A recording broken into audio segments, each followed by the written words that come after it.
का मुख पूर्व में हो कि पश्चिम में हो कि उत्तर में हो कि दक्षिण में हो,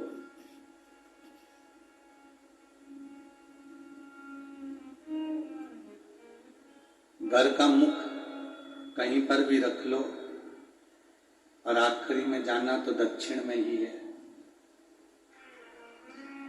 पहुंचना तो वही दक्षिण में ही है।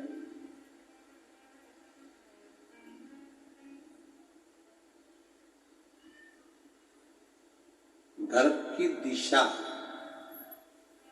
कोई भी हो,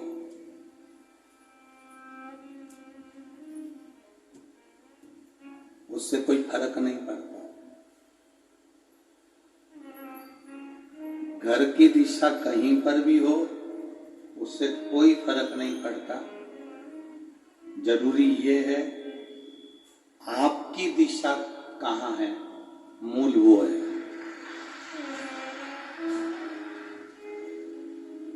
पूर्व के मकान में रह रहे हो, पश्चिम के मकान में रह रहे हो, लोगों ने कह दिया कि पूर्व मुखी होना, पश्चिम मुखी होना, उत्तर मुखी होना, दक्षिण मुखी नहीं होना। किसी ने कहा कि ऐसा मकान होना चाहिए, वैसा मकान होना चाहिए, और मालूम पड़े तुम पूर्व का मकान भी ले लो और पश्चिम का मकान भी ले लो और उसमें सब घर का बेटा ने, बाप ने, दादा सब दारू कुट्टा दे, खूब मदिरा पिए, दारू पिए, खूब नशा करे, जुआ खेले, तो पूर्व और पश्चिम का मकान कोई काम करेगा क्या? अरे बोलो तो जम के। दिशा कोई सी भी हो, कोई तुमसे कहे कि पूर्व का मकान अच्छा होता है, कोई कहे पश्चिम का मकान अच्छा होता है, कोई कहे उत्तर का मकान अच्छा होता है, कोई कहे दक्षिण का मकान अच्छा होता है, कोई तुमसे कुछ भी कहे, पूर्वमुखी मकान में भी रहो और परिवार में अगर कोई मदिरा पीने वाला है, नशा करने वाला है, गलत काम करने वाला है, तो पूर्व का मकान तुम्हारी जिंदगी नहीं संवार देगा। पश्चिम की मकान में रह रहे हो और उसमें भी अगर मालूम पड़े कि कोई ऐसा व्यक्ति रह रहा हो जो कि नित्य पाप में डूबा हुआ हो, तो तुम्हारी दशा नहीं सुधर जाएगी। मकान की दिशा कोई भी हो, अपनी दिशा शंकर के मंदिर की होना चाहिए, तो घर की दिशा अपने आप सुधर जाती है।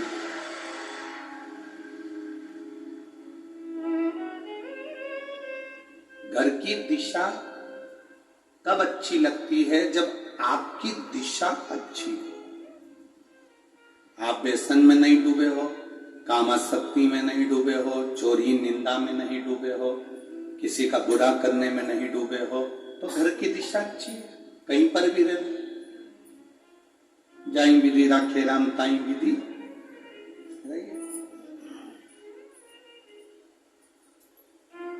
अब दिशा तो अपन मालूम कर रहे हैं कि पंडित जी बता दो जरा कि पूरब में रहें कि पश्चिम में रहें, मकान कौन सी दिशा का होना चाहिए तुम बता दो, तो उन्होंने कह भी दिया कि इस दिशा का होना चाहिए। पर अपनी दिशा ठीक नहीं है, अपना नेचर ठीक नहीं है, अपना व्यवहार ठीक नहीं है, अपना स्वभाव ठीक नहीं है, तो तुम कोई सी भी दिशा में ले लो मकान, तुम्हें सुख का अनुभव नहीं होगा। और अगर अपना स्वभाव, अपना मन, अपने विचार, अपनी सोच अगर अच्छी है, तो जंगल में भी जाकर रहोगे तो मंगल कर लोगे, आनंद कर लोगे। दिशा से जरूरी ज्यादा है कि आपके मन की दिशा, आपकी दिशा कौन सी।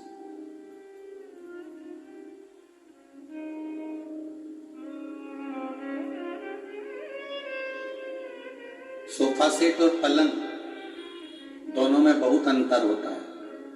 सोफा सेट दिखने में कितना भी सुंदर हो, कितना भी लग्जरी हो, सोफा सेट की गादी कितनी भी अच्छी हो, पलंग की गादी भले कैसी भी हो, पलंग भले लग्जरी हो चाहे नहीं हो, सोफा सेट कितना भी लग्जरी हो, कितना भी सुंदर हो, उसकी गादी कितनी भी अच्छी हो, पर सोफा सेट पे तुम्हें नींद आ तो जाएगी, थोड़ी देर सो भी जाओगे, पर कहीं गर्दन रह जाएगी, कहीं कमर रह जाएगी, कहीं पांव रह जाएगा, तुम सही से सोफा सेट पे से सो के उठोगे तो तुम्हारा शरीर सुखी नहीं होगा। होगा क्या? बोलो, जम के तो बोलो, नहीं होगा। सोफा सेट कितना भी लग्जरी हो, सोफा सेट कितना भी सुंदर हो, सोफा सेट कितना भी अच्छा हो, पर उस पे नींद तो आ जाएगी, पर तुम्हारा शरीर सुखी नहीं रह पाए। सुख पलंग पर ही मिल पाए। उसी तरह संसार सोफा सेट की तरह है, और ये सोफा सेट, ये संसार कितना भी अच्छा लगे, कितना अच्छा घर है, कितना अच्छा परिवार है, कितना अच्छा कुटुंब है, कितनी अच्छी बिल्डिंग है, कितना अच्छा धन है, कितना वैभव, ये सोफा सेट तुम्हें कितना भी अच्छा लगे, संसार कितना भी अच्छा लगे, पर इसमें तुम कभी सुखी नहीं रह सकते। सुख जैसे पलंग पर सोने पर सुख मिलता है, उसी तरह सत्संग में, शिव पुराण में बैठने पर सुख का अनुभव होता है। भगवान शंकर के मंदिर में एक लोटा जल समर्पित करने पर सुख का अनुभव होता है। शोरूम पर रखा हुआ सोफा सेट बहुत अच्छा दिखेगा, लेकर भी आ जाओगे, पर उस पे चैन की नींद नहीं आ सकती। चैन की नींद अगर आएगी तो केवल पलंग पर आएगी। उसी तरह तुम संसार में कहीं पर भी भटक रहो, कहीं पर भी चले जाओ, किसी भी जगह पर जाओ, कहीं पर भी भटको, पर तुम्हें जो सुकून मिलेगा वो हमारा शास्त्र कहता है, मिलता है सच्चा सुख केवल भगवान तुम्हारे चरणों। वो जो सुकून है, वो सुख जो है, वो परमात्मा के चरणों में है। परमात्मा के चरणों में, चरण के सिवाय सुख का अनुभव नहीं होता।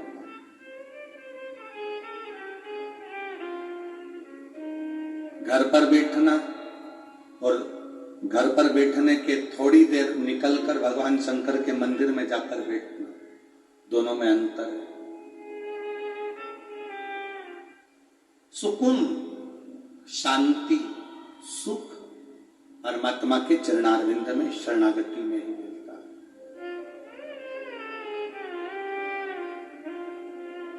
मिलता है सच्चा सुख केवल भगवान तुम्हारे चरणों में, भोलेनाथ तुम्हारे चरणों में।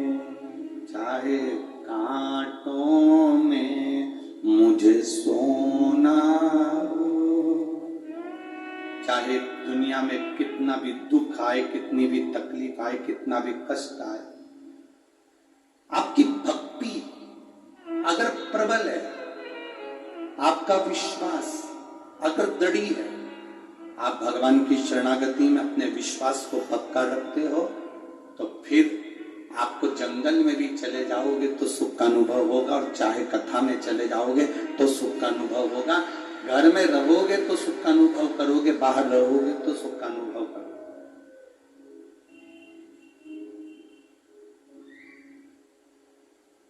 कोई कोई व्यक्ति ऐसा रहता है, उसको जिंदगी में कहीं अच्छा लगता ही नहीं।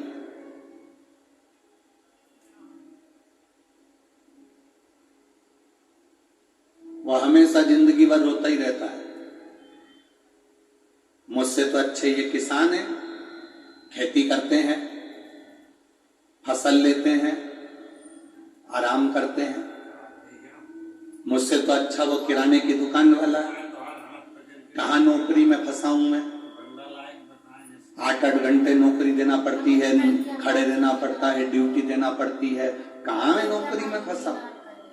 मुझसे तो अच्छा वो है। ये हमारा मन, ये हमारा चित्त कहता है कि हमें नौकरी में सुख नहीं मिल रहा, दुकान वाला कहता है दुकान में सुख नहीं मिल रहा, किसान कहता है मुझे फसल में सुख नहीं मिल रहा, कोई राजा कहता है मुझे राजघराने में सुख नहीं मिल रहा। ये अपनी सोच है, अपनी दृष्टि, अपना विचार है। कभी अपने भीतर ये प्रश्न मत लेकर आना कि मुझे मेरी ड्यूटी अच्छी नहीं लगती, 8-8 घंटे पड़े रहना पड़ता है, खड़े रहना पड़ता है, नौकरी करना पड़ती है, मेरे को मेरी दुकान नहीं भाती, किराने की दुकान पर दिन भर बैठे रहना पड़ता, कहीं जा पाते ना आ पाते, नौकरी में, सर्विस में, व्यापार में, व्यवसाय में, कहीं मेडिकल खोलकर बैठ गए, कहीं ये दुकान खोलकर बैठ गए, दिन भर रहना पड़ता है, कहीं जा नहीं सकते, आ नहीं सकते। ना ना ना ना, शिव महापुराण की कथा कहती है, बाबा को धन्यवाद देना कि तूने चाहे नौकरी दी, तूने चाहे दुकान दी, तूने चाहे फसल दी, तेरी दी हुई है, इसलिए मैं स्वीकार करूंगा और अपनी जिंदगी को श्रेष्ठता से जी। उसमें मुझे कोई दोष नहीं है, उसमें मुझे कोई तकलीफ नहीं है, उसमें मुझे कोई परेशानी नहीं है, ये तेरा दिया हुआ है और तेरा ही दिया मैंने खाया पिया रे, तेरा शुक्रिया रे, तेरा शुक्रिया रे, मुझे भोले बाबा ने बहुत दे दिया रे, तेरा शुक्रिया रे, तेरा शुक्रिया। ये जायदाद दी है औलाद दी है, ये जायदाद दी है औलाद दी, मुसीबत में हर वक्त इमदाद दी है, मुसीबत में हर वक्त इमदाद दी है, तेरा ही दिया मैंने खाया पिया है, तेरा शुक्रिया है, तेरा शुक्रिया। जब परमात्मा के नजदीक जाओ, जब परमात्मा के करीब जाओ, इतने छोटे बनकर जाना कि जिंदगी का सारा सुख तुम्हें प्राप्त हो जाए। जो छोटा होता है उसी को भगवान खूब प्रदान कर देता है, खूब दे देता है, क्योंकि छोटा बनकर आया। एक कथा श्रीमद् भागवत में आती है, आप लोगों ने सुना होगा।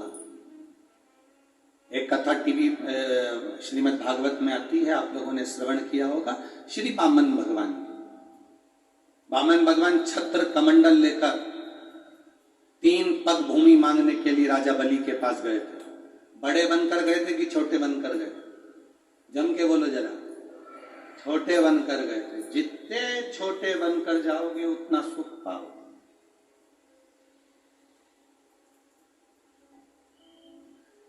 चलो और अच्छे से समझो।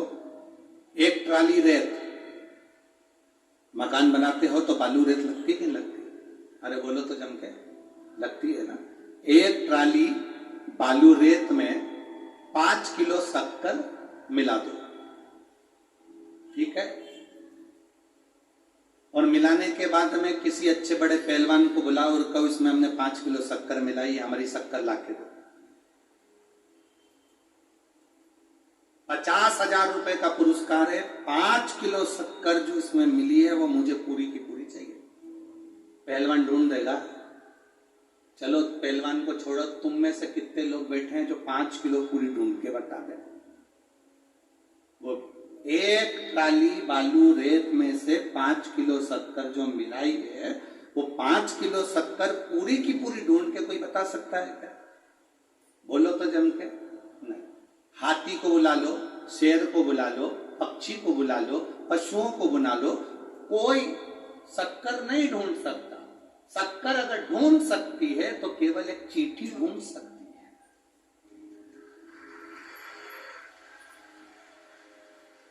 शक्कर कौन ढूंढेगा?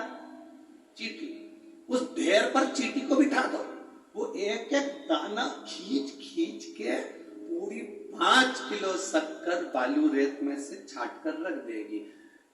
जैसे एक ट्राली रेत में 5 किलो शक्कर चींटी छोटी है, बहुत छोटी है, वो ढूंढ लेती है, उसी तरह इतने बड़े संसार सागर में से शिव जी की कथा वो ही ढूंढ सकता है जो चींटी बनकर निकाल रहा है।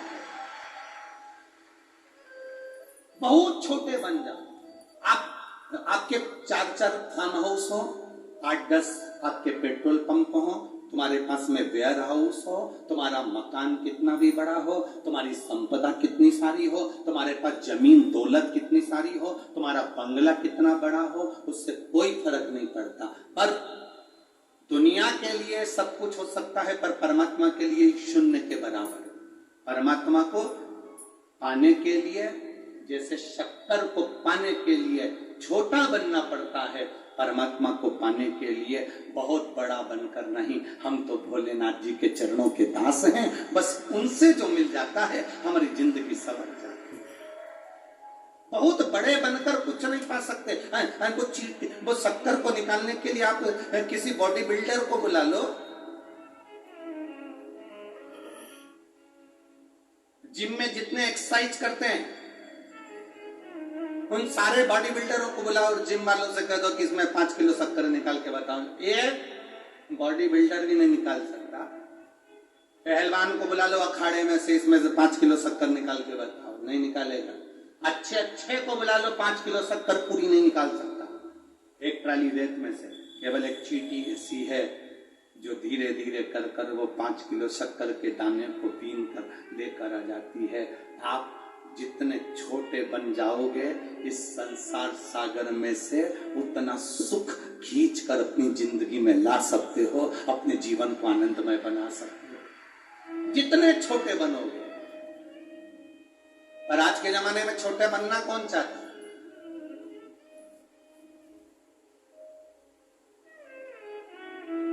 बहू सास से कहती है मेरे से फालतू बात मत करना, तुम मुझे पहचानती नहीं हो। सास बहू से कह देती है अभी तूने मुझे देखा नहीं है।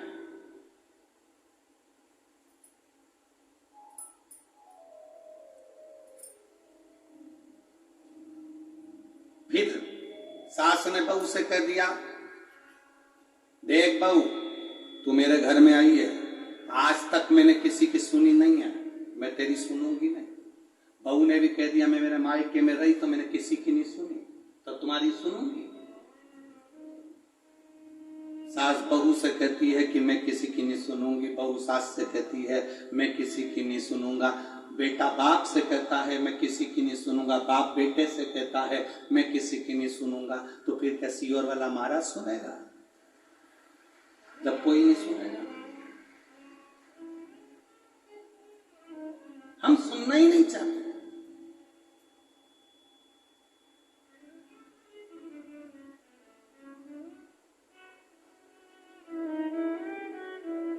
हर व्यक्ति एक ही बात कहता है हम किसी की नहीं सुनेंगे। मत सुन। जब तू किसी की नहीं सुनेगा आखिरी में फिर डॉक्टर की सुनेगा, और डॉक्टर एक ही बात कहेगा अब इनका समय आ गया। एक ही बात डॉक्टर के मुंह पर रहेगा अब इनका समय आ गया, अब ये हमारे बस के नहीं है, अब इनकी जिंदगी का ये सब क्रम जाने, ये हमारे बस की बात नहीं है। शिव महापुराण की कथा कहती है जिसने आज सुन लिया, जिसने आज अपनी जिंदगी को धारण कर लिया, जिसने आज परमात्मा की भक्ति को पा लिया। लोग कहते हैं अभी हमारा बचपन है, बचपन में कोई भगवान का भजन करना चाहिए, जवानी में भगवान का भजन करना चाहिए। अभी तो हम जवान हैं, अभी तो एंजॉय की उम्र है, घूमना चाहिए, एंजॉय करना चाहिए, फिरना चाहिए।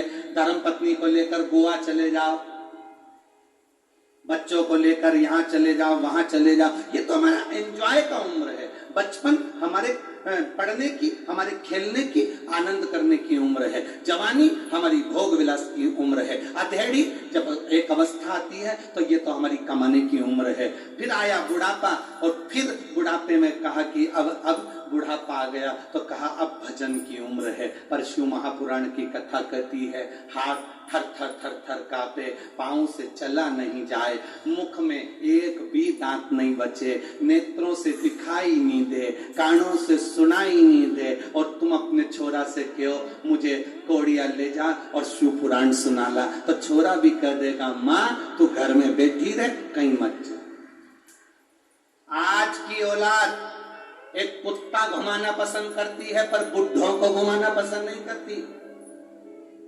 इस विचार में मत रहना कि तुमको कोई ले जाएगा, वो तो तुम्हारे शरीर में भोलेनाथ जी ने बल दिया, शरीर ठीक हुआ, इसलिए तुम शिव महापुराण की कथा में जाकर बैठ गए हो और शंकर की कथा सुन।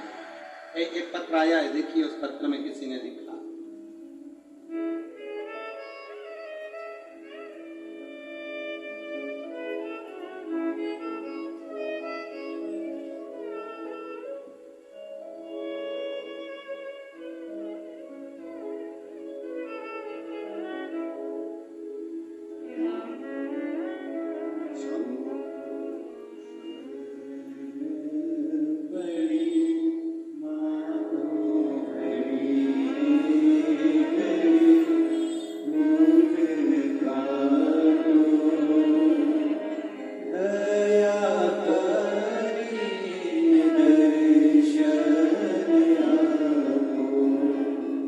गुरुदेव मेरा नाम लता कन्नौजे है, मैं बेमेत्रा जिला नगर पंचायत सांझा से यहाँ आई हूँ। कहीं बैठी हैं हाथ हिला सकती हैं अगर कहीं बैठी हो। मेरा नाम लता कन्नौजे है, आप ही हैं? दोनों हाथ ऐसे हिला दो एक बार, वापिस हाथ हिलाइए एक बार। मेरा नाम लता कन्नौजे है, मैं बेमेत्रा जिला नगर पंचायत सांझा से अब यहाँ पधारी हूँ। मेरा पति का नाम श्री छगन कन्नौजे है। मेरे पति को 2021 में 2 बार पैरालिसिस का अटैक आया था। दोनों बार हमने हॉस्पिटल इलाज करवाया, आयुर्वेदिक इलाज करवाया। पैरालिसिस स्ट्रोक में हकलाने लगे थे, इलाज रायपुर एम्स हॉस्पिटल में कराया। कुछ समय बाद दूसरा स्ट्रोक पड़ गया, फिर उनका मुंह टेढ़ा हो गया और दायां हाथ शून्य पड़ गया। मेरे पति की आयु 57 वर्ष है गुरुदेव। उनके मुंह से लगातार लार बहती थी, सब परेशान हो गए। उनका शरीर कमजोर पड़ता गया। डॉक्टर का कहना था कि वो एकदम से ठीक नहीं हो पाएंगे, उसमें समय लगेगा। समय बीतता गया, इलाज चलता रहा। अचानक उनको तीसरा अटैक आ गया और तीसरा अटैक आया, उनका मुंह पूरा बंद हो गया, मुख से आवाज चली गई, कुछ बोल नहीं सकते, ना बोल पाते ना खा पाते और ना पानी पी सकते ना कुछ खा पाते। गुरुदेव ये 2023 की बात है। हम बिना देरी किए रायपुर एम्स लेकर गए, एडमिट कराया, नाक में पाइप डाल दिया गया, उसी के सहारे पानी देते थे, उसी के सहारे जूस देते थे। उनको लेकर आए, डॉक्टर ने कहा उनका गुजारा बस ऐसे ही रहेगा, उनके पाइप से ही उनकी जिंदगी चलेगी। 3 बार पैरालिसिस का अटैक आया, अब स्थिति बहुत ज्यादा गड़बड़ है। हॉस्पिटल में 25 दिन तक रखा, पर 25 दिन तक उनको मुख से खाना नहीं दे सकते थे, पाइप से ही दिया। आखिरी में उनको लेकर आए, घर पर पाइप से खाना देते, पानी देते। बड़ी परेशानी हो गई, ना बोल पाते ना खा पाते ना पानी पी पाते। तब किसी ने कहा कि शिवजी पर चढ़ा हुआ 1 लोटा जल आप चढ़ाओ, उसका पानी लाकर इनके पाइप में डालकर उनको अंदर दो। पाइप में से पानी केवल 1 दिन दिया, दूसरे दिन उन्होंने इशारे में बोला कि इस पाइप को निकाल दो। पाइप निकाला गया और दूसरे दिन से ही उन्होंने भोजन करना और पानी पीना अपने मुख से चालू कर दिया। इसलिए मैं बाबा को यहाँ प्रणाम करने आया। एक बार फिर से हाथ हिला दो। श्री शिवाय नमस्तोभ्यम। आप ठीक हैं? बाबा की कृपा। बैठिए। ये शिव तत्व है। ओ खड़ी।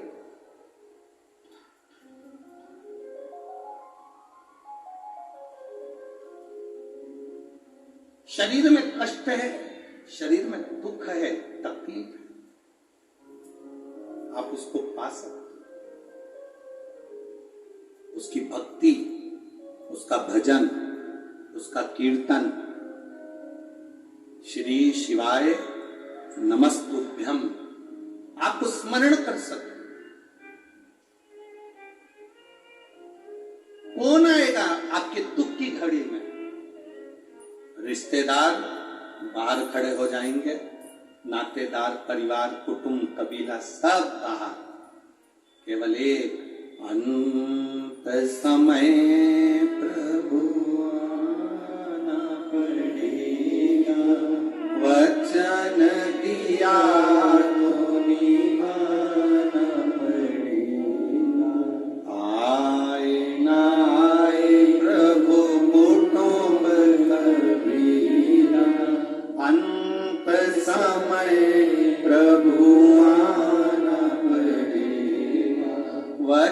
दान दिया तो निभाना पड़ेगा। हम इतने छोटे बन जाएं कि परमात्मा को पाने के लिए हम तत्पर रहें।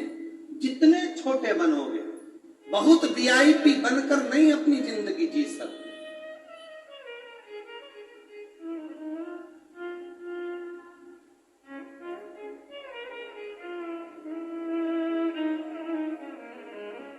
जो वीआईपी होता है,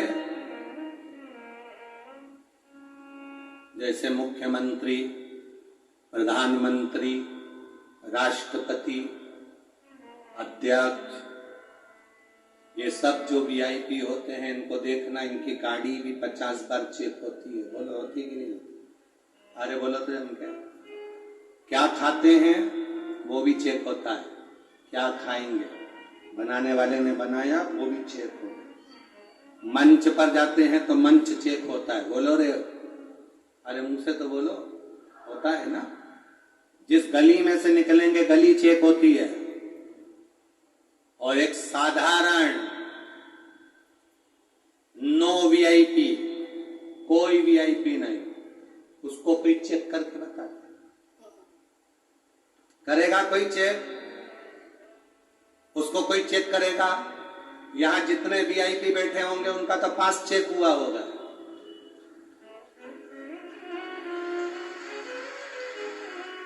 उनका तो कागज भी चेक हुआ होगा, आईडी भी चेक हुई होगी, तब अंदर आने दिया होगा। पर जो वीआईपी नहीं है, वीआईपी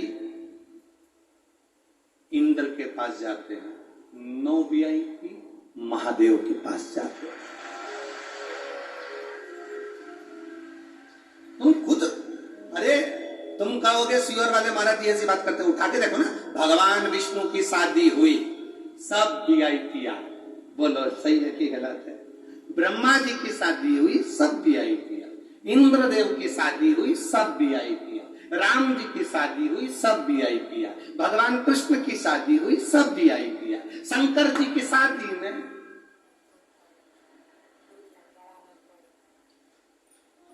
बाल खोल के, बड़ी बड़ी आंख, 12-15 मुंह, पावनी तो जमीन पर रेंग के, डाकनी, पिशाचनी, चुड़ैल, भूत, भयंकर, बस उन्होंने तो डमरू खड़काया, सब समझ गए अपने महादेव की शादी है, जाना है। तो किसी ने पूछा वीआईपी तो नहीं है? इतने में सारे भूत चुड़ैल बोले वीआईपी तो अपने देख के बच जाएगा रे, चलो सब बच जाएगा। जो बाबा का है ना, जो शंकर जी का है, मेरे उग्रतानी का, जो शंभू का है ना, उसको वीआईपी से मतलब ही नहीं होता। वो तो बाबा का है, इसलिए अड़भंगा होकर भगवान शिव की भक्ति में चला जाता।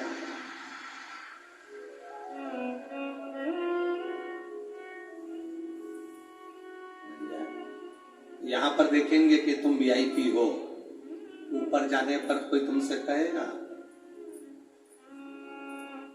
बोलो रे कोड़िया वालों पास दिखाओ अंदर जाने के लिए। वहां तो केवल एक पास चलता है, जिसने भगवान की भक्ति करी, किसी भूखे को भोजन कराया, प्यासे को पानी पिलाया, किसी गरीबड़े की जिंदगी में काम आया, बस यही वहां चलता है। अपने हाथ से पुण्य करते चलना, वो पुण्य तुम्हें वैकुंठ का निवास देगा। पुण्य तुम्हें वैकुंठ का निवास दे, अच्छे कर्म तुम्हें वैकुंठ का निवास दे। अब ये तो तुम्हारे ऊपर है कि तुम वैकुंठ जाना चाहते हो, नरक जाना चाहते हो। हमारा तो बिल्कुल विचार नहीं है कि हम वैकुंठ जाएं, क्योंकि वैकुंठ में जाएंगे तो करेंगे क्या वहां पर? भगवान नारायण तो दिन भर पितृलोक में बैठे रहते हैं, लक्ष्मी जी भक्तों के घर में जाती रहती हैं, वैकुंठ पूरा खाली पड़ा रहता है, रूम मिल जाता है, एसी का, खाने के लिए भोजन मिल जाता है, सोने की थाली, चांदी के कटोरे सब मिल जाएगा, दासियां मिल जाएगी, चवन डोलाएगी, सब मिल जाएगा। पर भगवान की शिव महापुराण की कथा नहीं मिलेगी। इसलिए कैलाश पर्वत सबसे अच्छा है। वहां भगवान की भक्ति भी हो, भजन भी हो, कीर्तन भी हो, मंत्र जाप भी हो, स्मरण भी हो, नाम जाप भी हो, और रोज भक्त आएंगे, एक लोटा जल चढ़ाएंगे तो मेरे महादेव के चरणारविंद का जल रोज आचमन करने को मिलेगा, तो मेरी जिंदगी सार्थक होती चली जाएगी। इसलिए बोल बम का नारा है, बस उसके सहारे जीना, एक आनंद की अनुभूति के साथ जीना। जितने छोटे बन सकते हो, जितने छोटे से छोटे बन जाओ, मेरा शिव आपको उतना प्राप्त कर लेगा। बड़े बनने में आनंद की अनुभूति नहीं होती, छोटे बनने में सुख होता है। घर की एक बड़ी बहू होती है, एक छोटी बहू होती है। बड़ी बहू जरा सी भी गलती कर दे तो सास कहती है क्योरी देख के नहीं चल सकती, और छोटी थोड़ी सी भी गलती कर दे तो सास कहती है नहीं है, अभी चलना सीख रही है, छोटी है, छोटी है, छोटी है। वो छोटेपन में निकल जाती है।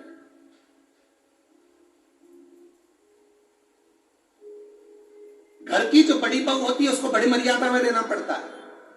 मामा जी आएंगे भोजन करेंगे, काका जी आएंगे भोजन करेंगे, और छोटी सबसे पहले खा पी के वो गई। कौन गई? छोटी है। डांट लगेगी तो किसको लगेगी? बोलो बोलो, जम के बोलो जरा। बड़ी, तुझमें अकल नहीं है, तू तो बड़ी थी, हमारे घर की बहू थी, इतना बड़ा, इतनी पुरानी है, तुझमें तो अकल होना चाहिए, कहां तू ऐसी हो गई, तेरा विचार कहां है, सोच कहां है, उसको समझाया जाए। छोटे बन जाओ, बहुत। और जितने छोटे बनकर सुख का अनुभव करोगे, उतनी जिंदगी का आनंद पा जाओगे। जितने छोटे बन,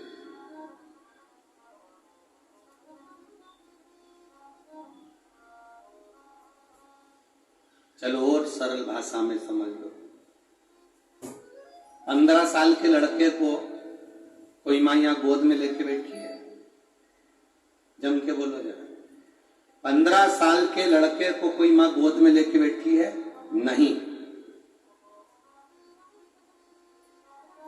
6 महीने के बच्चे को माँ रोड पे छोड़ देगी क्या? 8 महीने के बच्चे को, 1 साल के बच्चे को, 1.5 साल के बच्चे को माँ कहीं छोड़ती नहीं है, हाथ पकड़ के रखती है, गोद में बिठा कर रखती है।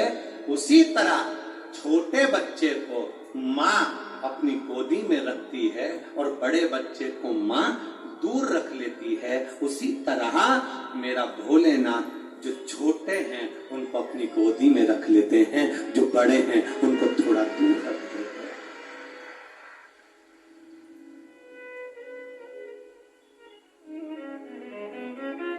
इसलिए तो दुनिया के लोगों को लगता है कि शंकर हमारे, किसी भूत से पूछो तो भूत कहता है शिव जी हमारे, कोई प्रेत से पूछो तो कहता प्रेत हम शंकर जी हमारे, कोई गंधर्व से पूछो तो गंधर्व कहता है देवता हमारे हैं, कोई देवों से पूछे तो देव कहते हैं कि शिव जी हमारे हैं, कोई जिससे पूछोगे वो एक ही बात कहेगा कि शंकर भगवान मेरे हैं। आपके मन में भी बस यही भाव होना चाहिए कि मैं इतना छोटा बन जाऊं कि परमात्मा मेरे हो जाएं और मैं परमात्मा की गोद में जाकर बैठ जाऊं। जब उसकी गोद में बैठा रहूंगा तो वो संभालता रहेगा। अब अगर हम परमात्मा की गोद में जाकर बैठे हैं तो भोजन कराने की जवाबदारी उसकी है। छोटे से 6 महीने के बच्चे को दूध पिलाने की जवाबदारी माँ की है, उसको पानी पिलाने की जवाबदारी माँ की है, उसको लोरी गाकर सुलाने की जवाबदारी माँ की है। उसी तरह जब हम छोटे बन जाते हैं और परमात्मा की गोद में, सत्संग में, प्रवचन में, शिव महापुराण में, भगवान शंकर के मंदिर में छोटे बनकर बैठते हैं तो सारी जवाबदारी भोलेनाथ की हो जाती है। वो अच्छा रखे, बुरा रखे, जैसा रखे उसकी मर्जी है। कि सीताराम सीताराम सीताराम कहिए, जानी विधि राखे राम किया अभिमान तो फिर मान नहीं पाएगा, होगा वही प्यारे जो मेरे राम जी को। धन्यवाद निर्वाद राम राम कहिए, जाई विधि रखे राम ताई। बस जिस भाव से वो रखे उस भाव से हम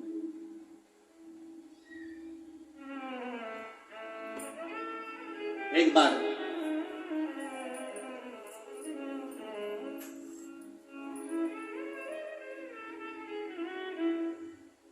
कश्यप ऋषि जी के साथ में जब सुरभि मां कामधेनु का विवाह हो गया,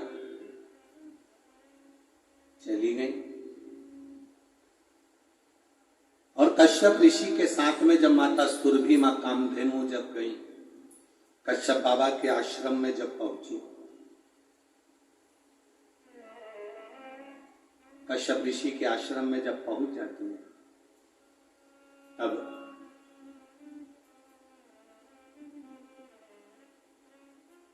आज कश्यप ऋषि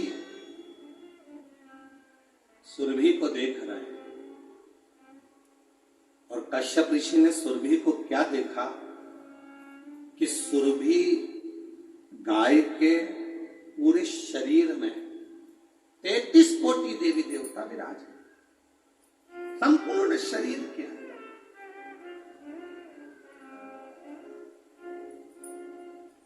33 कोटि देवता गाय के अंदर विराजे। कश्यप ऋषि ने क्या देखा कि मैं संध्या करता हूं तो जितने भी देवी देवता इस सुरभि के शरीर में है वो सब संध्या करते हैं। मैं भजन करता हूं, सुरभि के शरीर में जितने भी देवता हैं वो भजन करते हैं। मैं कीर्तन करता हूं, सुरभि के शरीर में जितने भी देवता हैं वो सब कीर्तन करते हैं।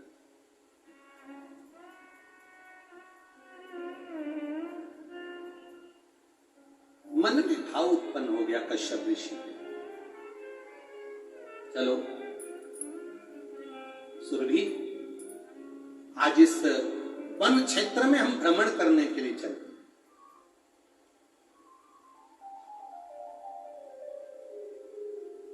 और वन क्षेत्र में भ्रमण के लिए जब कश्यप ऋषि सुरभि गाय को लेकर निकले, माता सुरभि कामधेनु को लेकर निकले,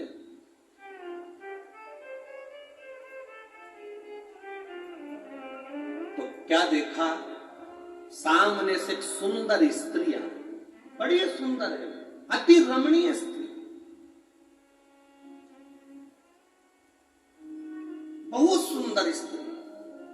श्वेत वस्त्र है, गले में श्वेत आभूषण है, मस्तक पर श्वेत मुकुट लगा है, कानों में श्वेत कुंडल है, हाथ में एक छोटा सा घड़ा है, और बड़ी सुंदर एक स्त्री सामने से आ रही है। तो कश्यप ऋषि को लगा कि कोई देवलोक की अप्सरा होगी, कोई देवलोक से अप्सरा आ रही होगी, और हो सकता है सुरभि मेरी धर्म पत्नी है तो 33 कोटि देवता इसके शरीर में है तो उनका आदर करने आ रही होगी।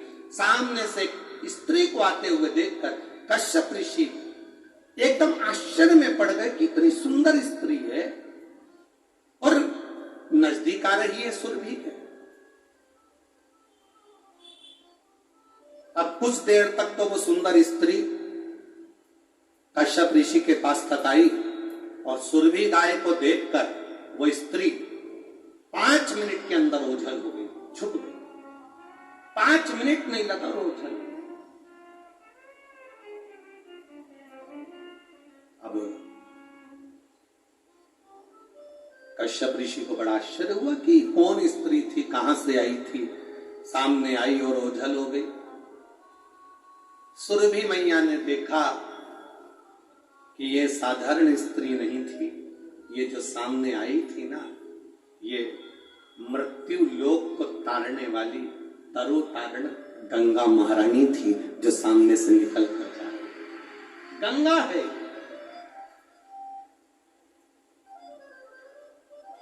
जो ये सामने से निकल कर जा रही है, ये गंगा है। कश्यप ऋषि से सुरभि मां ने कहा, जो सामने आपको दिखी थी सुंदर स्त्री, वो गंगा थी। गंगा? हाँ। तो रुकी क्यों नहीं, ठहरी क्यों नहीं? उस गंगा ने मुझसे बात क्यों नहीं करी? गंगा तो मां है, बात तो करना थी, पता नहीं क्यों नहीं करी। और सुरभि मैया कश्यप ऋषि के साथ घूमती घूमती वापिस अपने कश्यप बाबा के आश्रम में पहुंच गई। गंगा के हृदय में बेचैनी आने लगी, गंगा अंदर से क्षुब्ध रहने लगी, अंदर से मौन रहने लगी। कभी कभी ऐसा होता है, देवरानी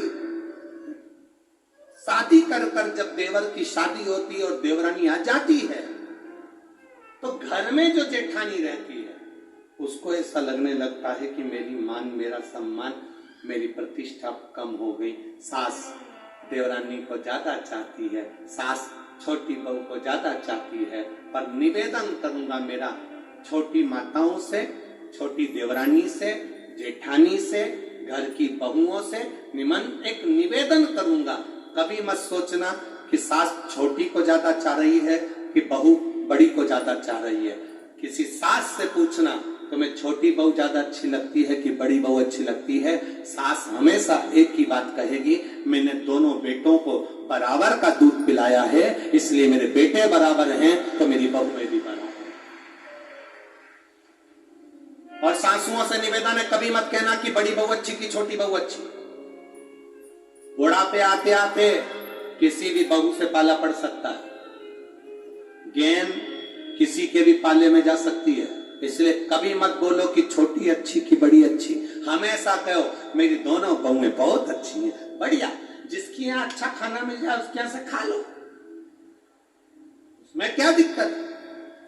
पर कभी मुख से मत कहो कि बड़ी अच्छी कि छोटी अच्छी, मेरी दोनों बहुएं बढ़िया, मेरी मंजली बहू बहुत बढ़िया, संजली बहू बहुत बढ़िया, मेरा परिवार बहुत बढ़िया। तुम्हारी बहू में सबसे अच्छी बहू कौन सी है मुझे नहीं मालूम, मैं तो इतना जानती हूँ, खाना खाने बैठती हूँ, एक बहू पानी भर देती है, दूसरी बहू रोटी ला देती है। मैं जब कहीं जाती हूँ, एक बहू बैग जमा देती है, दूसरी बहू मेरा टिकट करा देती है। मेरे को कहीं पर भी जाना हो, मेरी बहू दोनों अच्छी हैं। कभी मत कहो कि बड़ी अच्छी कि छोटी अच्छी, क्योंकि ये बुढ़ापे का जीवन ना जाने किससे पाला पड़ जाए। कभी अपनी जिंदगी में मत कहो कि ये छोटा अच्छा कि बड़ा अच्छा, सब अच्छा।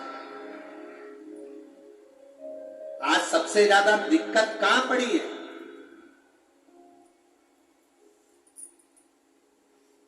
आज जो लोगों ने जो बांटा है ना, ये बड़े और छोटे में हमारा देश बंटते चले जा रहा है। कोई कहता है ब्राह्मण, कोई कहता है क्षत्रिय, कोई कहता है वैश्य, कोई कहता है शूद्र। ये बड़े और छोटे में हमारा देश बंटते चले जा रहा है। राजनीतिक समीकरणों में ये सबसे मूल होते चले गया। कोई कहता है हमने ब्राह्मणों को अपने कब्जे में कर रखा है, कोई कहता है हमने क्षत्रियों को अपने कब्जे में कर रखा है, कोई कहता हमने वैश्यों को अपने कब्जे में रखा है, कोई कहता हमने शूद्रों को अपने कब्जे में रखा है। सब राजनीतिक पेतरने हैं जिसके अनुसार ये अपने अपने कब्जे में कर रखे हैं।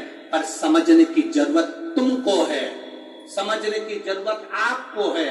कभी अपने भीतर ये मत लेकर आना कि ये बड़ा कि वो छोटा। तुम तो ये मानकर चलना कि शंकर का जो भक्त होता है वो श्रेष्ठ होता है, चाहे वो बड़ा हो चाहे छोटा। हमारी दृष्टि में सब सम होना चाहिए। ब्राह्मण, क्षत्रिय, वैश्य, शूद्र सब एक होना चाहिए, सब एक।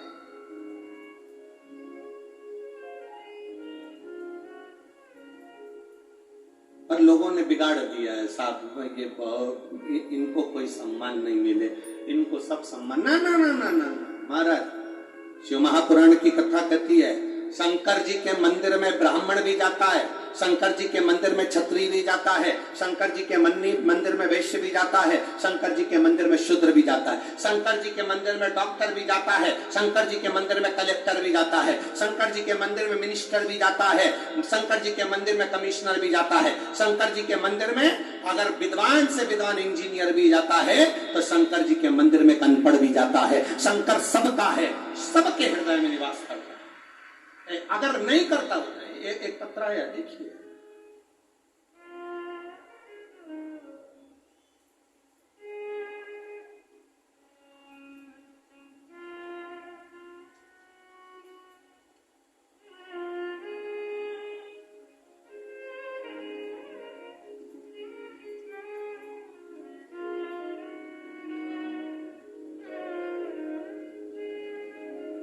मैं संतोषी निषाद, शिक्षिका पति श्री सगनू राम निषाद, ग्राम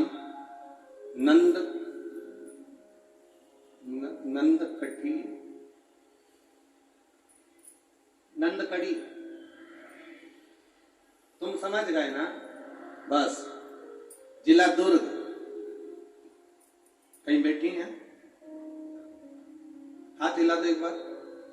हाँ ठीक है, ठीक है, ठीक है, हाँ ठीक है, हाथ हिला दो एक बार। श्री शिवाय नमस्तुभ्यं।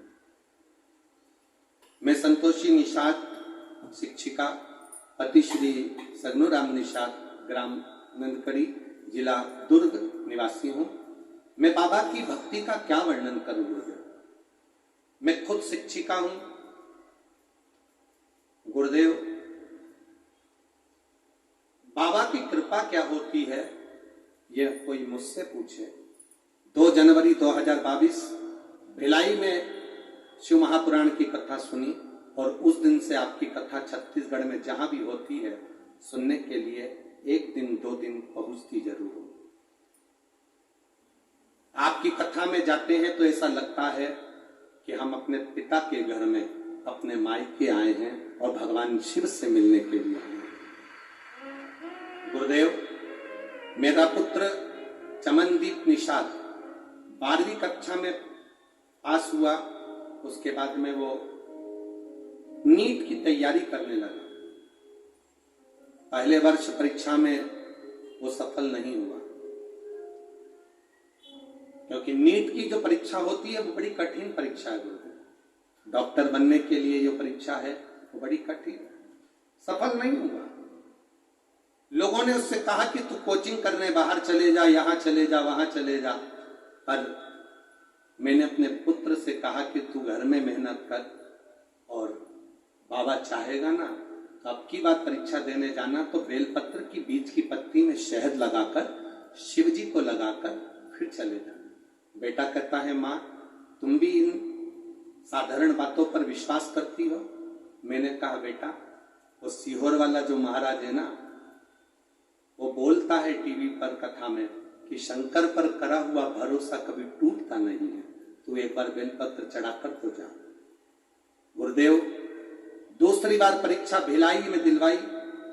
बेलपत्र पर शहद लगाकर उसको भेजा। बाबा की कृपा का मैं क्या वर्णन करूं।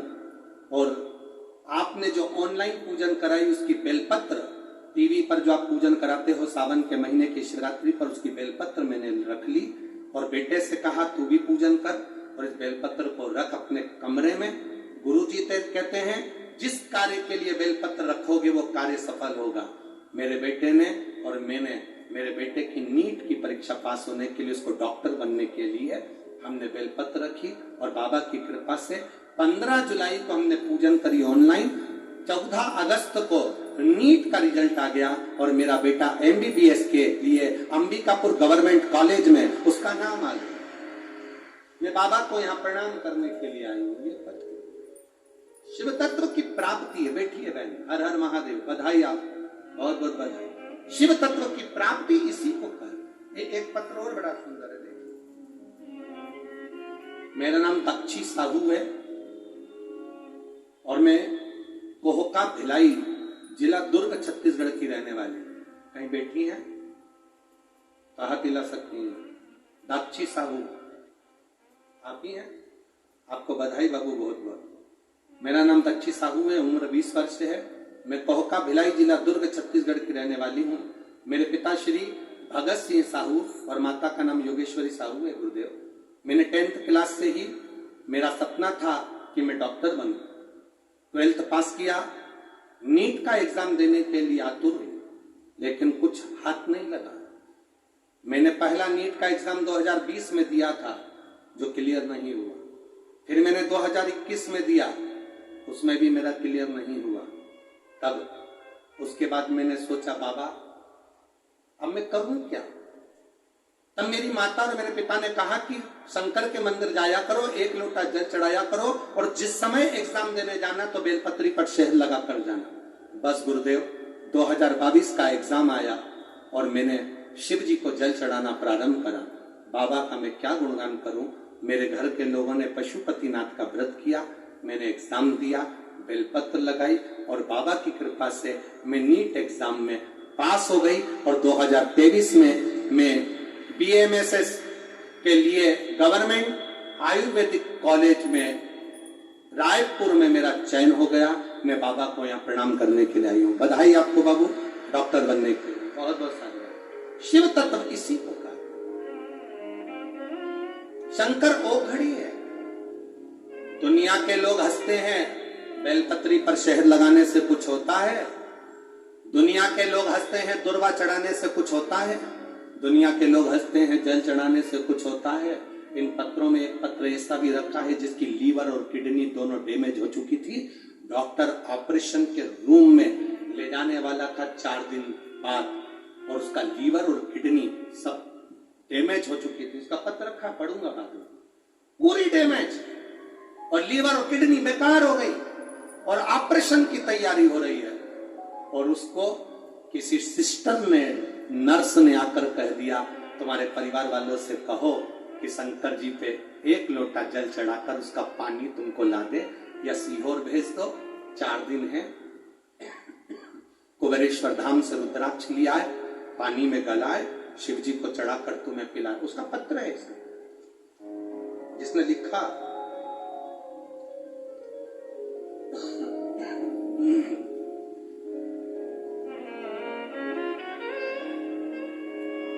शशि धुर्वे, सड़क क्रमांक 1, शांति नगर, कोहका, भिलाई दुर्ग से हैं।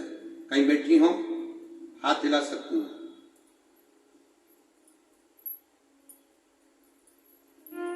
कहीं बैठी हो तो हाथ हिला सकती हूँ, जहां कहीं भी बैठी हो। शशि धुर्वे, सड़क क्रमांक 1, शांति नगर, कोहका, भिलाई दुर्ग। गुरुदेव, 2006 में मुझे लीवर संबंधित परेशानी हो गई, किडनी बेकार, लीवर बेकार, डॉक्टर ने ऑपरेशन का बोल दिया। गुरुदेव, 18 साल से लीवर की परेशानी थी, किडनी की परेशानी थी। 2022 आया, मैं बीमार पड़ा, डॉक्टर के पास गए, वहां उन्होंने एडमिट करा और ऑपरेशन की कह दिया। अब गुरुदेव क्या कहूं मैं, आपकी जयंती स्टेडियम भिलाई में कथा हुई, घर के लोगों ने कथा सुनी, विश्वास जागृत हुआ, हॉस्पिटल में पड़ा। नर्स डॉक्टर ने कहा कि कहीं से रुद्राक्ष हो, उसका जल दो। रुद्राक्ष लाए गए, जल दिया। बाबा की कृपा से गुरुदेव, डॉक्टर ने ऑपरेशन का कहा था, जांच हुई तो कहा लीवर ने काम करना प्रारंभ कर दिया, और 18 साल से जो बीमारी थी वो समाप्त हो गई। ये शिव तत्व है, योग खड़ी है। 2006 से जो बीमारी थी वो बाबा ने मेरी समा, ये शंकर ओघड़ी कहलाता है, शिव तत्व। आप लोग आए जरूर हो, बैठे हो शिव महापुराण में, कथा सुन रहे हो शंकर भगवान की, पर इतना विश्वास मानकर चलना कि मेरे भोले बाबा की कथा में वही जाता है जिसको भोले बाबा हाथ पकड़कर उबारना चाहते हैं, पार लगाना चाहते हैं, जिसका हाथ पकड़ना चाहते हैं। आता ही नहीं कोई। कई लोग यही कोड़िया के ऐसे होंगे जिनसे घर नहीं छूट गया होगा, वो कथा तक नहीं पहुंच पा रहे होंगे। किसी नगर में कथा होती है तो लोग सोचते हैं अपने गांव में कथा हो रही है, अपन कैसे जाएं, इतनी दूर कैसे पहुंचे। अभी ये कथा पूरी हो जाएगी, 17 तारीख से नागपुर में प्रारंभ हो जाएगी। नागपुर में प्रारंभ होगी, कई लोग नागपुर कैसे रहेंगे, जो विचार करेंगे अपन तो टीवी पर सुन लेंगे, इतनी दूर कैसे जाएंगे ना। बाबा की कथा में पहुंचना और बाबा से प्रार्थना करने पहुंचना कि तेरी कृपा से मैं चलकर यहां तक आई हूं, मेरा शरीर ऐसा बनाना कि मरते दम तक पलंग पर मत पटकना, तेरे दरवाजे पर पटकना। पलंग पर मत पटकना इस शरीर को, अगर पटकना तो तेरे दरवाजे पर पटकना।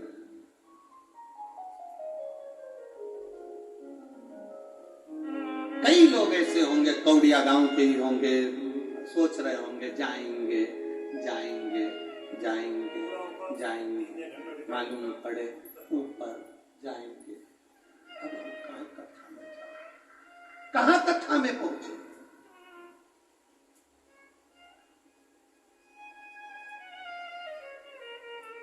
कितना कठिन है ऐसी चिलचिलाती हुई धूप, 1-1.5 किलोमीटर चलकर कथा पंडाल में पहुंचना, बैठना, छाता, चादर, पन्नी अपनी खुद की बांध कर बैठना, पकड़कर बच्चों को साथ रखना, बुजुर्गों का साथ रखना और कथा सुनना। ये कोई सरल बात है? वो तो बाबा पकड़कर बुलाता है तो आप लोग यहाँ तक पहुंच जाते हो और शिव कथा सुनवा दे। ईर्षा न रखें। गंगा मैया के मन में ईर्षा जागृत हो गई सुरभि गाय को देखकर, क्योंकि 33 कोटि देवता सुरभि गाय के अंदर थे। कामधेनु के अंदर, गौ माता के अंदर 33 कोटि देवता थे, तो गंगा माता को ईर्षा जागृत हो गई। तुम्हारी देवरानी आ जाए, ईर्षा जागृत मत होने देना। तुम्हारी जेठानी कितनी भी विद्वान हो, तुम्हारे भीतर ईर्षा जागृत नहीं होना चाहिए। सास छोटी को चाहे तो भी तुम्हारे अंदर ईर्षा नहीं आना चाहिए। सास बड़ी को चाहे तो भी तुम्हारे अंदर ईर्षा नहीं आना चाहिए। तुम्हारे अंदर ये भाव होना चाहिए, अच्छा है सास छोटी को चाहेगी तो छोटी आगे बढ़ बढ़ कर काम कर लेगी। मेरे पास फुर्सत नहीं, बच्चों को पढ़ाऊं कि कहां जाऊं। जितना भगवान ने दिया उसमें संतुष्टि हमारे भीतर होना चाहिए। गंगा मैया के हृदय में ईर्षा जागृत हो गई, थोड़ी सी ईर्षा गंगा के हृदय में आ गई। गंगा जी पहुंच गई सीधे भगवान ब्रह्मा जी के पास में। जब उन्होंने सुरभि के शरीर में सारे देवताओं को देखा तो 5 मिनट गंगा जी ने रुकी और सीधे ब्रह्मा जी के पास पहुंची, सीधे ब्रह्मा।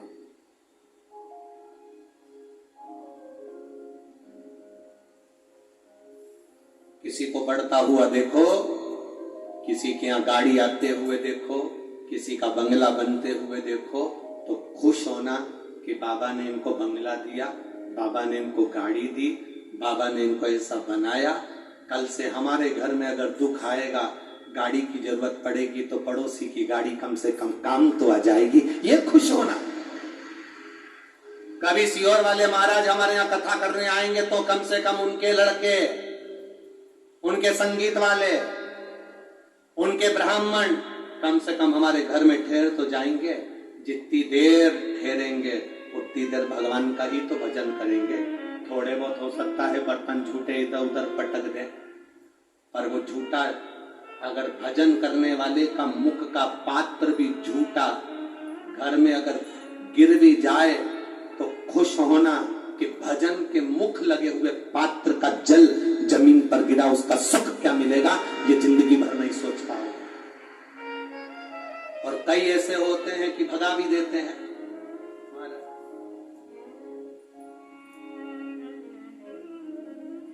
बड़ा बंगला और मकान होने से क्या होता है, हम नहीं झेल सकते तुमको, चलो जाओ यहां से, जो कथा करा रहा है उसके घर पहुंचो। कई ऐसे भी होते हैं।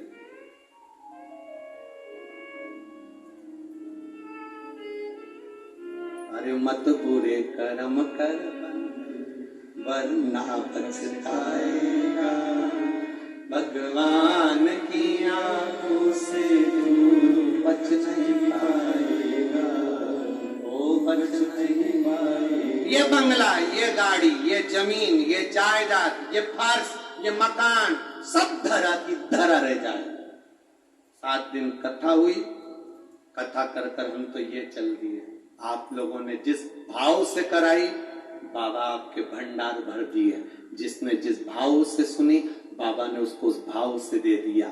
हम तो कथा कर कर नागपुर चले जाएंगे, पर पत्र कथा में उसी के आएंगे जिसने दिल से सुनी होगी और दिल से कराया होगा, दिल से आनंद लिया।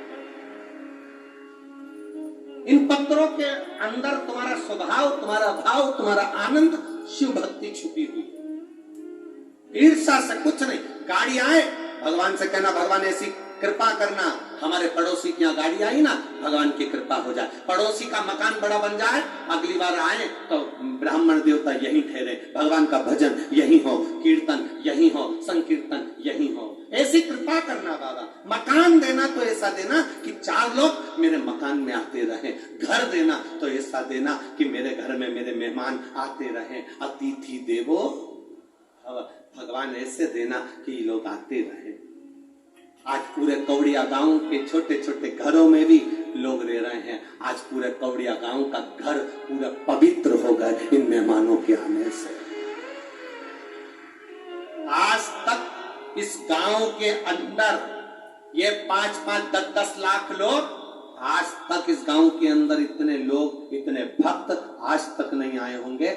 जब इन भक्तों के चलने की, इस श्रोताओं के चलने की धूल जब उड़ती होगी, जिसके सिर पे पड़ती होगी, उसका तो कल्याण वैसे ही हो जाता होगा, क्योंकि वो मुख से शिव महापुराण के अंदर लिखा है, श्री शिवाय नमस्तुभ्यम बोलने वाले के मुख का दर्शन कर लो तो 1000 अश्वमेध यज्ञ का फल मिल जाता है। तो श्री शिवाय नमस्तुभ्यम बोलकर जब ये इतने जाते होंगे, इनके चरण की जब धूल उड़ती होगी तो हमारे परिवार का और हमारा कल्याण और गांव का कल्याण तो वैसे ही हो जाए।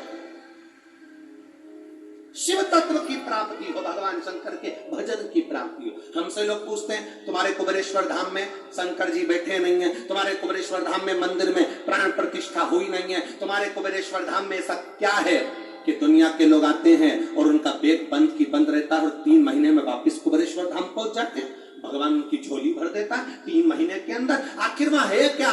हम कहते कुछ नहीं। जितने भक्त आते हैं दिल से आते हैं, कंकर शंकर की पूजन करते हैं, दिल से जल चढ़ाते हैं, बाबा का जाप 108 बार श्री शिवाय नमस्तुभ्यम करते हैं। जब उनका जाप होता है, उनके चरण की रज जब पड़ती है तो कोई दूसरा भी आता है, उस रज को शरीर पर लगाकर पार उतर जाता है। हमारी भी आदत में है, हम जब जब कुबेरेश्वर धाम जाते हैं, सुबह अगर हम कुबेरेश्वर धाम गए हैं तो हमारा नियम है, पहले कुबेरेश्वर धाम की भूमि पर लोट लगाते, पूरे सो जाते हैं और बाबा की भूमि पर, किसी ने देखा भी होगा आप लोगों में, अगर कोई होगा तो सवेरे के समय पर जब भी हम कुबेरेश्वर धाम गए, दंडवत करा, लोट लगाई, उस रज को अपने शरीर पर लगाना,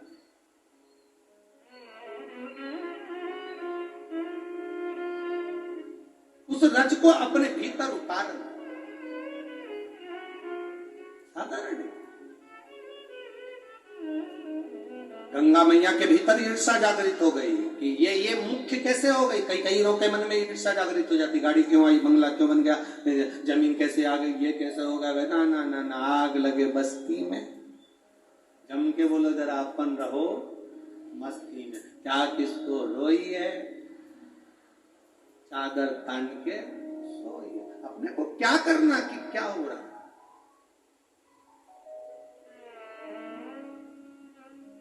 अभी थोड़े दिन बाद चुनाव आ जाएंगे, पूरे गांव नगर नगर शहर शहर में एक ही चर्चा चलेगी, ये पार्टी कि वो पार्टी, ये पार्टी कि वो पार्टी। तुम लोगों के मुख से निकलना चाहिए, हम तो शंकर की भक्ति वाले हैं, हमसे बात मत करो, शिव जी की आनंद भक्ति में डूबने वाले हैं। व्यर्थ चर्चा क्यों करना।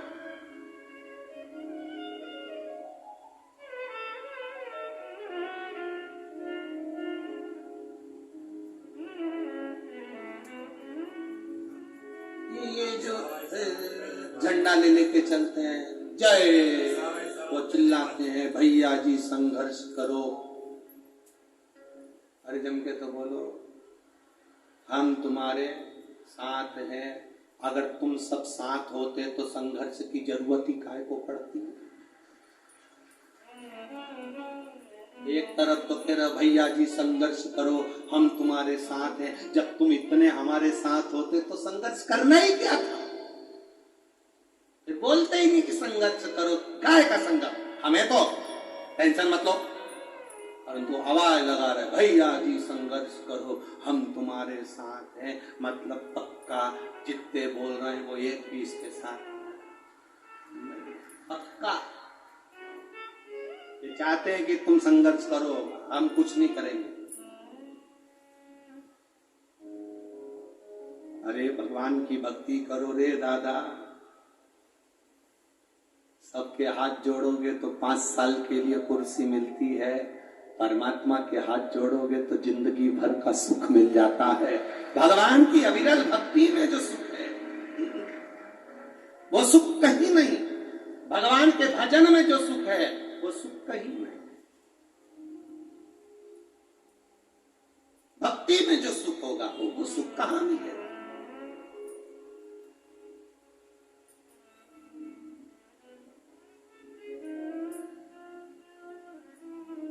अरे ना राम नाम लीनो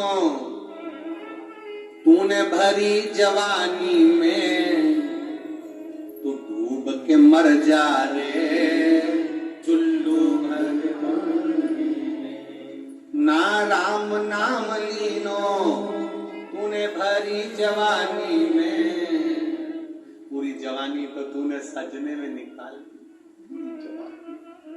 पेंटिंग पेंटिंग में।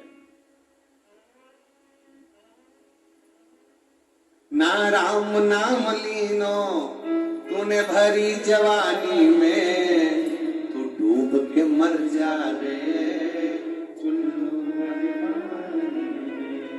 अब समझ में नहीं आता, लिखने वाले ने लिख दिया कि चुल्लू भर पानी में डूब के मर जा, पर इतना बड़ा शरीर कोई चुल्लू भर में डूबे?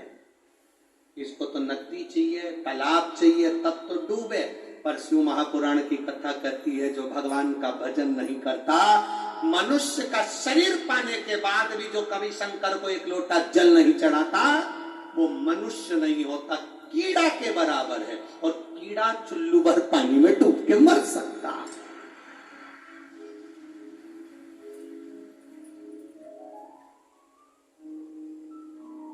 गंगा मैया के भीतर ईर्षा प्रकट हो गई, गंगा मैया पहुंच गई। अब गंगा मैया पहुंची सीधे भगवान ब्रह्मा जी के पास। ब्रह्मा जी ने पूछा गंगे कैसे आई हो? गंगा जी कहती है मुझे ये बताओ, मैं बड़ी कि गौ माता बड़ी, मैं बड़ी कि सुरभि बड़ी? ब्रह्मा जी ने मन में सोचा ईर्षा, बड़ा और छोटा का भान जब आ जाए तो ईर्षा।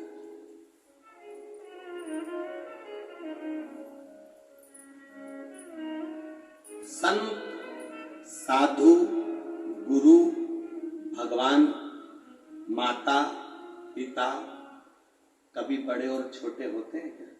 अरे बोलो तो जम के, होते हैं क्या? गुरु कभी बड़ा छोटा नहीं होता। कोई कहे कि वो गुरु जी बड़े हैं, वो कहे कि वो गुरु जी छोटे, ना ना ना ना।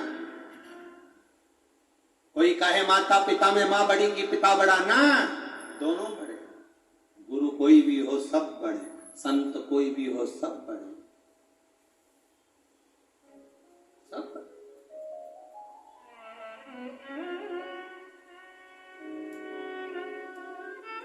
अरे भाई, पुलिस की वर्दी देखकर जैसे चोर भाग जाते हैं, उसी तरह शंकर की कथा सुनकर जाने वाले के सामने से पाप भाग जाता है, पाप भागता है। बात रहा, गंगा जी ने कहा बताओ मैं बड़ी, गाय बड़ी कि गंगा बड़ी? ब्रह्मा जी ने कहा इसका उत्तर भगवान नारायण देंगे। नारायण के पास पहुंच गई गंगा मैया। नारायण ने पूछ लिया, भगवान विष्णु ने पूछा गंगा तुम यहाँ? गंगा जी बोली पहले बताओ कि मैं बड़ी कि गाय बड़ी? बोलो मैं बड़ी कि गैया मैया बड़ी? बोलो।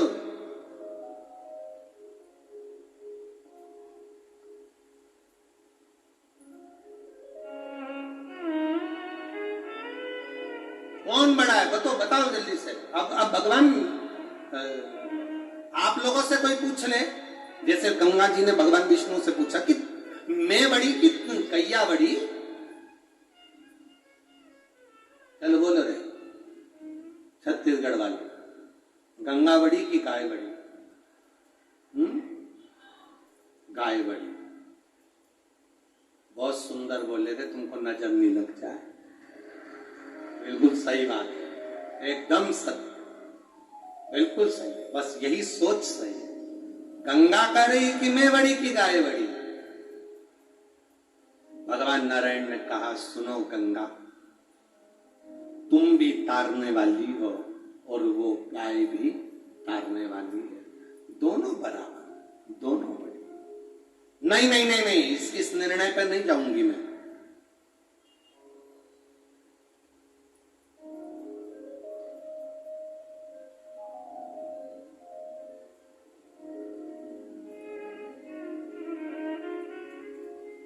निर्णय पर नहीं था। भगवान नारायण तो बात ही कर रहे थे, इतने में लक्ष्मी जी वहां से आ रही थी। जय गो माता जय गोपाल, भक्त वत्सला प्रभु दीन दयाल। जय गो माता जय गोपाल, भक्त वत्सला दीन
वत्सला दीन दयाल, भक्त वत्सला दीन दयाल, भक्त वत्सला दीन दयाल, भक्त वत्सला दीन दयाल, ओ भक्त वत्सला दीन दयाल, भक्त वत्सला दीन दयाल, भक्त वत्सला दीन दयाल, भक्त वत्सला दीन दयाल।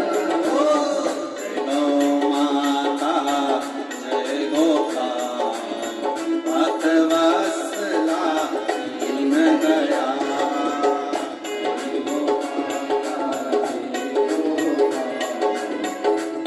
गोपाल,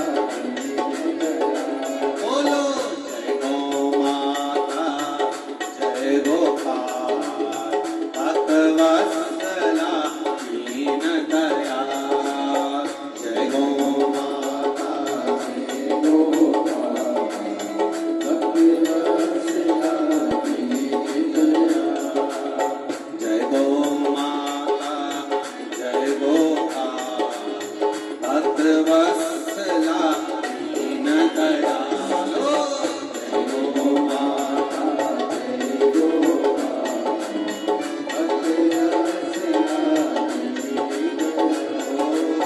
भक्त वत्सला दीन दयाल, भक्त वत्सला दीन दयाल, भक्त वत्सला दीन दयाल, भक्त वत्सला दीन दयाल।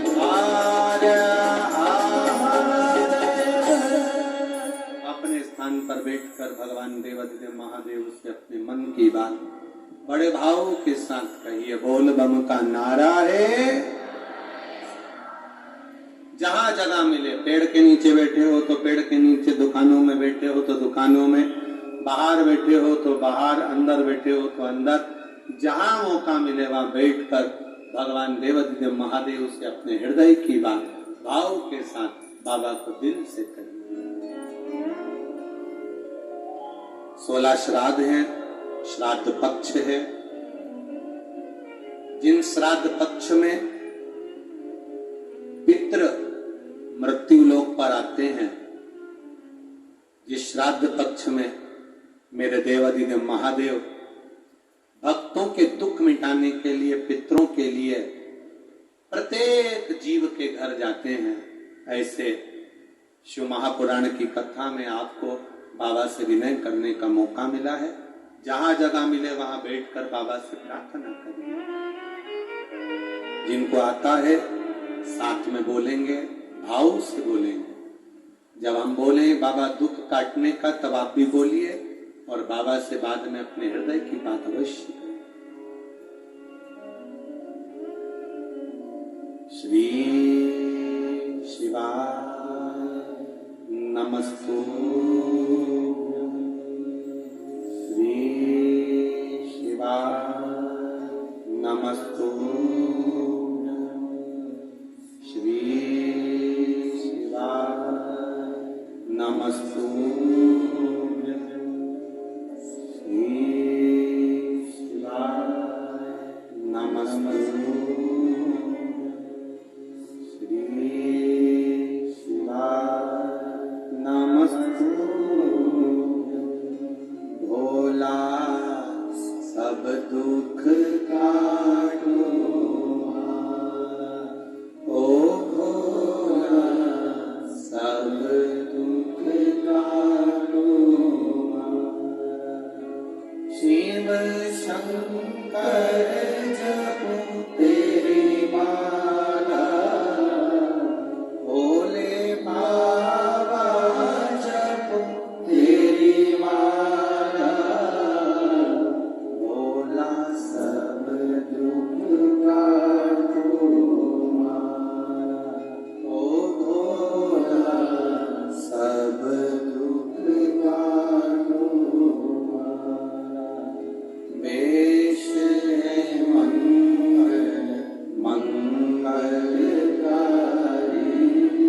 वेश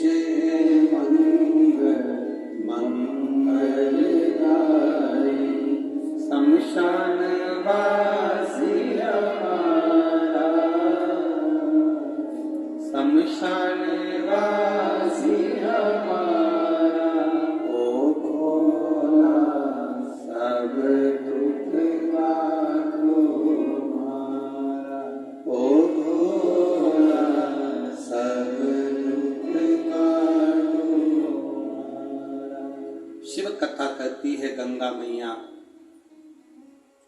भगवान नारायण से पूछ रही हैं और नारायण कह रहे हैं कि आप भी बड़ी हो और गाय भी बड़ी हो,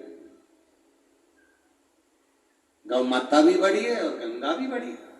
गंगा बोली ना ना ना, ये ऐसा निर्णय ठीक नहीं, आप तो ये बताओ कि मैं बड़ी कि वो बड़ी। भगवान नारायण ने कहा इसका निर्णय तो देवाधिदेव महादेव ही देंगे, जाओ महादेव के पास। महादेव के पास, हाँ, निर्णय वही बता सकते। ठीक है, गंगा मैया महादेव जी के पास कैलाश धाम पहुंच गए। अब गंगा कैलाश पर पहुंची तो शंकर भगवान तो तब साधना में लगे हुए। कौन फ्री यहां?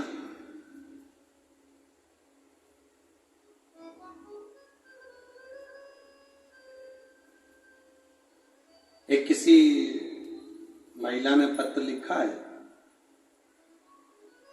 सुरजाबाई करके हैं कोई, उन्होंने पत्र में लिखा, गुरुजी शिव महापुराण की कथा सुनने वाले अभगत ऐसे हैं, ऐसे भगत हैं, कथा चालू होती है और इनको हम अगर कोई बिस्कुट का पूड़ा भी देने जाते हैं तो कह देती बैठ जा, कथा सुनेंगे उसके बाद लेंगे। तो हम इनको कुछ देने जाते हैं तो कथा सुनते सुनते ये लेते ही नहीं है। हमने कहा ये शंकर के जो भक्त हैं, 2 रुपए का बिस्कुट का पूड़ा और 5 रुपए का पानी का पाउच के चक्कर में करोड़ों की जायदाद हाथ से नहीं छोड़ेंगे। ये शंकर के भक्त हैं, हमारे शिव के भक्त हैं और घड़ी के भक्त। ये शंकर के जो भक्त होते हैं अड़भंगे होते हैं, अड़भंगे। अभी आप लोगों ने देखा होगा बाहर ट्राली खड़ी है कचरे की, आए थे जब, देखा तुम लोगों ने? देखा कि नहीं देखा? कचरे की एक ट्राली खड़ी है और यहाँ के जो भक्त हैं जो 7 दिन कथा सुनने के लिए आते हैं, या कोई भक्त ऐसे होते हैं जो यहाँ से जाते जाते भी खाली पन्नी में कचरा जितना पड़ा होता है उसको बीन बीन के वो ट्राली में रखकर या एक साइड ढेर लगाकर चले जाते हैं। अर्थात शंकर के जो अड़भंगे भक्त होते हैं वो स्वयं बाबा की नगरी को भी साफ रखते हैं और बाबा के लिए मन को भी साफ रखते हैं। इनका प्रेम, इनका आत्मीय भाव, इनके हृदय का चित्त का भाव जो रहता है वो मूल होता है, मूल तान के हृदय के भाव। यही तो भक्ति है, यही तो विश्वास है, यही तो दृढ़ता है। गंगा मैया कैलाश पर पहुंच गई, बैठ गई। शिवजी ने आंख नहीं खोली, नेत्र नहीं खोली, तप में लीन बाबा भोलेनाथ, साधना में लीन बाबा भोलेनाथ। शंकर भगवान तब साधना में लीन। बहुत देर तक गंगा मैया को बैठा देखा तो नंदी आ गए और नंदी ने आकर पूछा, मैया क्यों बैठी हो? मैया कहने लगी, मैं पूछने आई हूं कि गाय बड़ी कि गंगा बड़ी। इतने में तो नंदी के मुख से निकल गया, अरे मैया, वो गैया मैया के अंदर तो 33 कोटि देवता बैठे हैं और वो घूमने के लिए जाती है, सारे देवता उसमें विराजमान हैं। मैया तू उसमें क्यों नहीं बैठ जाती है? गंगा जी बोली, मैं गंगा दुनिया को पार लगाने वाली, दुनिया को तारने वाली गाय के अंदर बैठूंगी? अरे मैया, सारे देवता बैठे तो तुझे बैठने में दिक्कत क्या है? गंगा बोली, मैं नहीं बैठती, तुम मुझे जानते नहीं हो। मेरे जल में कोई आता है, डुबकी लगाता है, पार हो जाता है, मोक्ष पा जाता है। मैं वो गंगा हूं।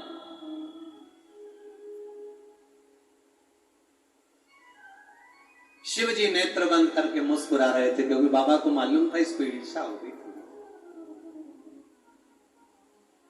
मेरे को भोलेनाथ जी से प्रश्न करना है, मैं बड़ी कि गंगा बड़ी कि गाय बड़ी? ठीक है, शंकर भगवान के नेत्र खुले। जो नेत्र खुले शिव जी के, नेत्र खुलते से ही बाबा भोलेनाथ ने गंगा को बुलाकर पूछा, क्या बात है गंगा, क्या हो गया? गंगा जी कहती है, प्रभु मुझे बताओ कि गाय बड़ी कि मैं बड़ी? भगवान शंकर कहते हैं, गंगा तेरे जल में जो डुबकी लगाता है वो तर जाता है, उसको मोक्ष मिल जाता है, पार उतर जाता है।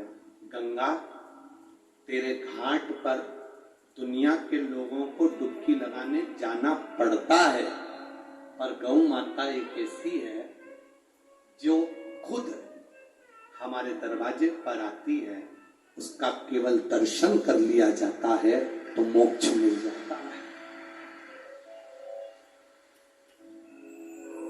गौ माता हमारे दरवाजे पर आती है, जिसका केवल दर्शन करा जाता है मोक्ष मिल जाता है। जिस जगह पर गाय खड़ी होती है वो भूमि पवित्र हो जाती है।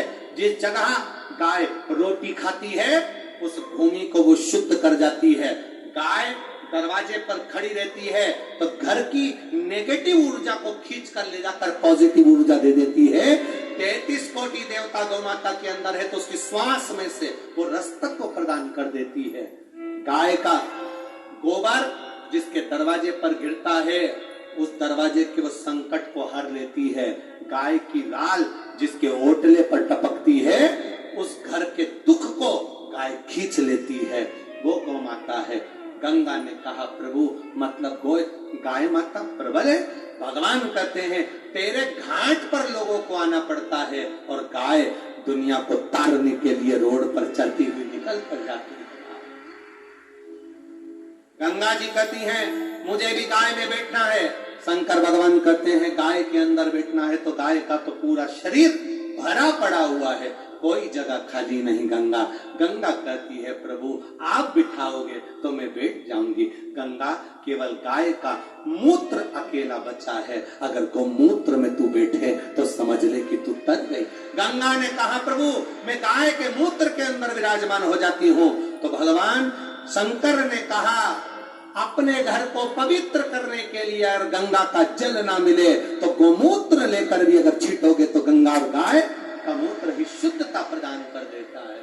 भगवान शिव आनंद में कहते हैं, ये साधारण नहीं है गौ माता। गंगा मैं तुझे गाय के मूत्र में इसलिए बैठने के लिए कह रहा हूं क्योंकि गाय के शरीर से मैं भी 11 रूप में 11 रुद्र के रूप में अवतरित होऊंगा। जब मैं 11 रुद्र के रूप में अवतरित होऊंगा ना गंगा, तो तू मेरी बहन बन सकती है, तू मेरे साथ में रह सकती है। इसलिए गंगा तू चिंता मत कर, गाय का रोम रोम, गाय के आनंद का सुख। अरे कौड़िया वालों, तुम पुण्य भागी हो। जितने लोग आस्था चैनल पर फेसबुक यूट्यूब पर कथा सुन रहे हैं, गोपितर शिव महापुराण की कथा सुन रहे हैं, वो सारे किस्मत वाले हैं जो श्राद्ध पक्ष में गौ माता के इस पितृ भाव को श्रवण कर कर आप अपने अपने पूर्वजों को पार लगा रहे हैं, अपने अपने पूर्वजों को पार छोड़ रहे हैं। धन्य है श्राद्ध